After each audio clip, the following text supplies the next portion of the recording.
Bloodstone, deceased. Real name, unknown. Adopted name, Ulysses Bloodstone. Occupation, hunter, adventurer, soldier of fortune. Identity, publicly known. Legal status, unknown.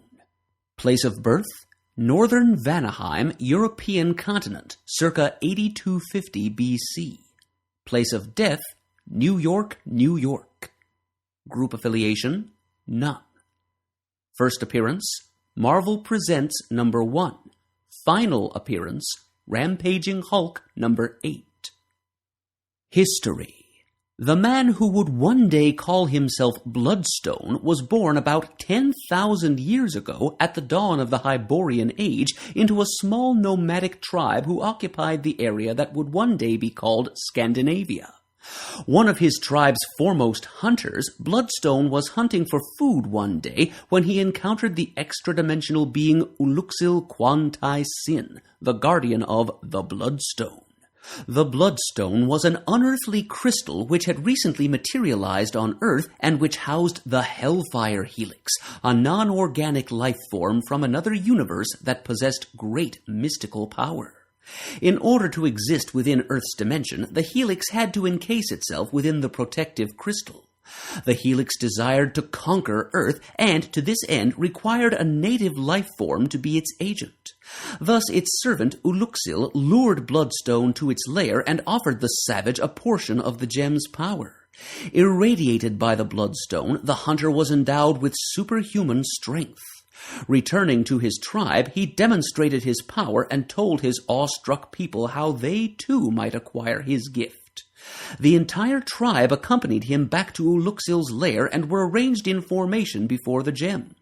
The Bloodstone then bombarded the assembled human beings with its energies, psychically absorbing their minds while killing their bodies. When Bloodstone realized what was happening, he lunged upon the gem, causing it to explode into hundreds of fragments. One of these geometrically perfect pieces embedded itself into Bloodstone's sternum. The others were scattered across the planet. Although his people had perished by the power of the Helix, he had become immortal. He dedicated himself to exacting revenge upon the being he held responsible for his people's death, and eventually he took the name Ulysses Bloodstone. Uluxil determined to locate and gather the many fragments of the great gem in order to one day reassemble it. For 100 centuries, the two antagonists pursued their goals.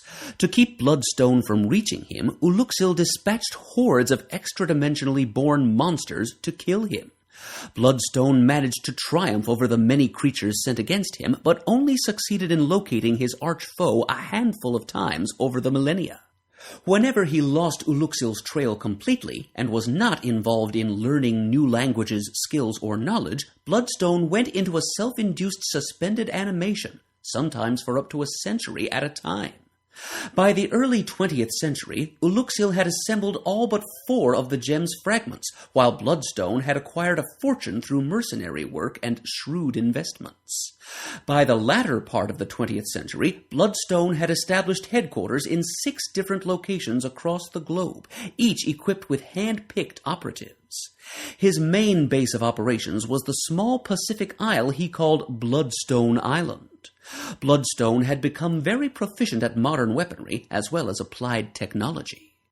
Uluxil, in the meantime, had been contacted by a group calling itself the Conspiracy, who, unknown to the extra-dimensional being, had been organized by the very Hellfire Helix that he served. Uluxil was suspicious of the conspirators and how they learned of the mystic gem, but had no choice but to cooperate with them. Requiring only 2 gem fragments, including the one on Bloodstone's chest, to complete the crystal, Uluxil stepped up his attacks on Bloodstone, aided by the resources of the Conspiracy. Uluxil was killed during his attack on Bloodstone Island, however, by the evolved human scientist called Centurius, who sought Uluxil's place in the 5-person Conspiracy.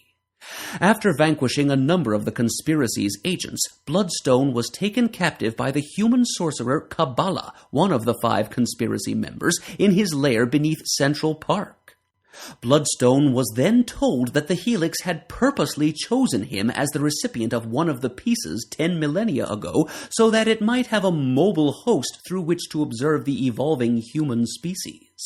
To that end, Uluxil served as his eternal nemesis, giving Bloodstone reason to wander the globe and come into contact with all walks of humanity. The Helix no longer required Bloodstone for that purpose and organized the conspiracy with promises of immortality and power in order to set the stage for the next phase of its plan.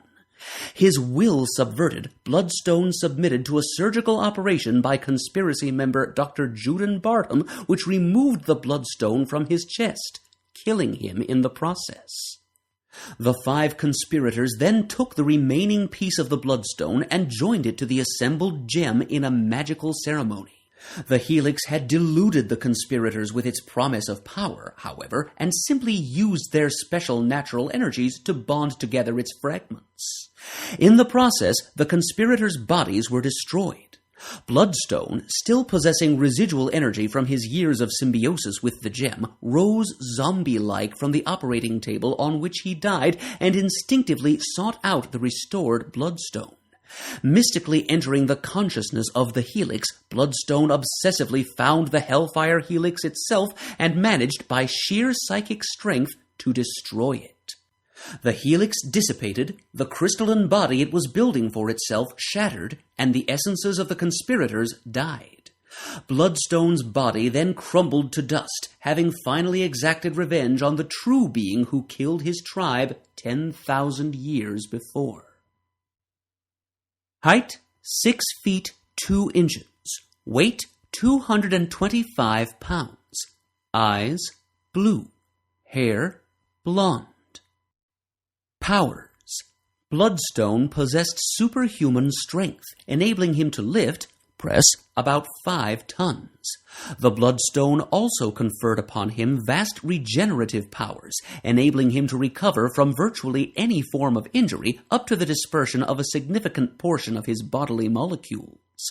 The period of regeneration would vary according to the severity of the injury. To regenerate a missing leg once took him about a decade, during which time he slept in self-induced suspended animation. Bloodstone's reflexes and 5 senses were also heightened to a functional level of about 1.5 times that of an Olympic athlete. Over the millennia, he mastered virtually every form of combat and martial art devised by man. Bloodstone had an invisible third eye on his forehead, granting him a number of extrasensory perceptions, including the ability to see human auras, permitting him to see people in the dark, and the ability to mentally travel to one of the astral planes of existence. Weapons. Bloodstone had become proficient with nearly every type of weapon ever fashioned by man. In modern times, he relied mostly on knives, .45 automatics, and a specially designed sawed-off shotgun.